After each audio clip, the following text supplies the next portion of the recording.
Shalom, beloveds of the King.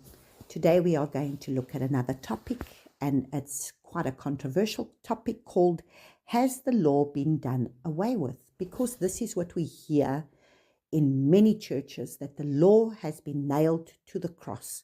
So what has been done away with? Has the law been done away with? And we are going to look at the understanding Abraham, because Abraham was given the covenant of the Father, and already he was obedient in keeping the Father's law. So in Genesis chapter 26 verses 5, it says, because Abraham obeyed my voice and guarded my charge, my commands, my laws, my Torah. So what is this Torah? What are these laws? What does that word mean? What is this about? So let's look at the word H8451, which is the word Torah, which is law. What does it mean? It's direction, instruction, prophetic teaching, Deuteronomic or Mosaic law. It is the law without the sacrifices, as the book of Deuteronomy. The laws of the sacrifice is not written there. It is a precept, a statute, and it comes from the root word H3384, which is the word yara. And that word yara means to throw, means to shoot. It means to throw arrows. It means to point out. It means to direct. It means to teach. It means to instruct. It means to inform. So the law is there to teach us, to instruct us, to inform us, to shoot, to hit the mark in the way the Father wants us to be able to serve Him. It's the instructions for set-apart holy living. So on Mount Sinai, we see that the intention of the Father from the beginning was to be able to reveal Himself to His people, to write His laws. He made a covenant with Abraham, continued the covenant, and He wanted to write it upon the tablets of their hearts. And this is what we read in Exodus chapter 19. Now, if you diligently obey my voice and shall guard my covenant, then you shall be my treasured possessions above all the peoples, for all the earth is mine. And you shall be to me a reign of priests and a set-apart nation.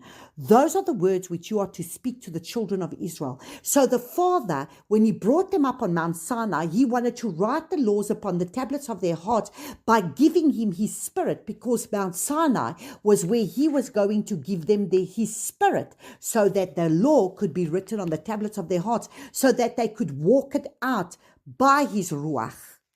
So then if we go look at Ezekiel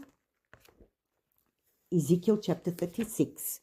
From Ezekiel chapter 36, but remember, this is what He wanted to do, but then they told Him it was too loud. So by Ezekiel chapter 36, verses 25, He says, and I shall sprinkle clean water on you, and you shall be clean, and from all your filthiness and from all your idols I cleanse you. And I shall give you a new heart, and put a new spirit within you, and I shall take that heart of stone out of your flesh, and I shall give you a heart of flesh, and put my spirit within you, and I shall cause you to walk in my laws, and guard my right rulings, and shall do them. So He was going to give us His Ruach HaKodesh to make sure that we're going to walk out His laws, His precepts, His ordinances, His right rulings that He was giving us. Then if we go to Jeremiah chapter 31, from verses 31, it says, see, the days are coming, declares Yahuwah, when I shall make a renewed covenant with the house of Israel, with the house of Judah, which we are grafted into. Not like the covenant that I made with their fathers in the day when I strengthened their hand to bring them out of the land of Mitzrayim. My covenant which they broke, though I was a husband to them, declares Yahuwah. For this is the covenant that I shall make with the house of Israel after those days, declares Yahuwah. I shall put my Torah, my instructions, in their inward parts and write it on their hearts, and I shall be their Yahuwah, their Alua, and they shall be my people. So He shall write it then upon the tablets of our hearts. And so he gives us the Ruach of Yahuwah for what reason? To help us to walk it out. So if we now go look at Hebrews chapter 10, so let's go to Hebrews chapter 10 from verses 14, and it says, by one offering he has perfected for all time those who are being set apart. So he became the ultimate sacrifice. That's why there's no sacrifices spoken of in the book of Deuteronomy, because Yahushua became the ultimate sacrifice.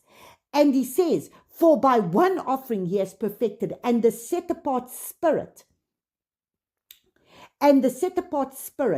also witnesses to us, for after having said before, this is the covenant that I shall make with them after those days, says Yahuwah, giving my laws, my Torah, into their hearts and in their minds, and I shall write them, and their sins and their lawlessness I shall remember no more, because he's writing it on the tablets of our hearts so that we can now have no excuse. He's given us the Ruach HaKodesh so that we can walk out his Torah and his laws. So it has not been done away with. And this is now where we get it confirmed by the mouth of our Messiah, Yahushua, in Matthew chapter 5, verse 17. Do not think that I came to destroy the Torah or the prophets. I did not come to destroy, but to complete. That word is the word pleru, and it's to make full, to fill up, to fill it to the top. So if your car's half empty, you fill it up, and that's what he's doing by coming to add. He says, if you so much as look at a woman lustfully, you've committed. If you so much as look at a woman lustfully, you've already committed adultery. So he's filling it up, and he says, for truly I say to you, till heaven and earth pass away, one yud or one tittle shall by no means pass from the Torah till all be done. The last I looked, heaven and earth is still there, so not one yud or not one tittle shall by no means pass from the Torah. Whoever then breaks one of the least of these commands and teaches men so, shall be called least in the reigns of the heavens. So if you are teaching people to say that the law has been done away with, you don't need to keep it, you don't need to keep anything of the law, you shall be called least in the kingdom of heaven. If you're not keeping it, you will be called least in the kingdom of heaven. But whoever does and teaches them, he shall be called great in the reigns of the heavens. So this is what we've got to understand. What are we teaching the people? Are we teaching them that the law has been done away with? Or are we teaching them that the law has actually been written on the tablets of our hearts according to what it says? The renewed covenant is that the law is now written upon the tablets of our hearts by the Ruach HaKodesh, so that Yahushua died for us, gave us his Ruach, so that now we have no excuse. Yahushua was the fullness of the law, so that now we can have it written on the tablets of our hearts, and we are walking it out by the Ruach HaKodesh. The Ruach HaKodesh has been given to us so that we can walk it out. We praise and we thank you for this in Yahushua's name. Hallelujah, Abba. Shalom.